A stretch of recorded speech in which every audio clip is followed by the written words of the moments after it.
1997 সালের 18 এবং 19 অক্টোবর একলা ঘর লেখা এবং সুর করা হয়। একলা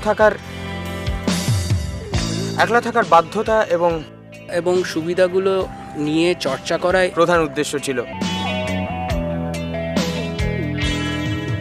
এই একলা ঘর আমার দেশ, আমার একলা থাকার অভ্যেস। ভাবি কিছুতেই ভাববো না তোমার কথা, বোবা টেলিফোনের পাশে বসে। তবু গভীর রাতের অগভীর সিনেমায় যদি প্রেম চায় নাটুকে বিদায়, আমি আচ্ছন্ন হয়ে পড়েছি আবার, দেখি চোখ ভিজে যায় কান্নায়। না না কাঁদছি না, তোমায় ভাবছি না, মনে পড়ছে না তোমাকে। তবু যাচ্ছি কি, ফিরে যাচ্ছি কি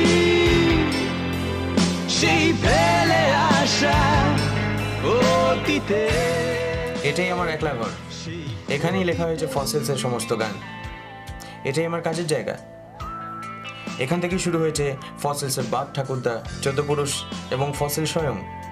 কাজেই এই একলা ঘর শুধু আমারই দেশ নয়, ফসিলস রাষ্ট্রেরও রাজধানী। ভিড়েও একলা একলা আমি খুঁজে ফিরি লক্ষ্য আমার। পাল্টাচ্ছে না এই অবস্থাটা, যদিও পাল্টে যাওয়াই দরকার। তোমার বাড়ির পথে চলেছি আবার, দেয় বৃষ্টিটা সঙ্গ আমায়।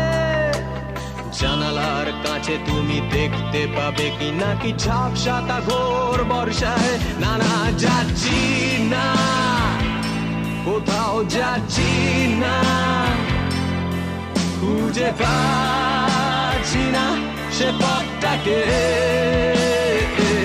তবু যাচ্ছি কি, ফিরে যাচ্ছি কি সেই ভুলে যাওয়া তোমাকে, সেই তোমাকে।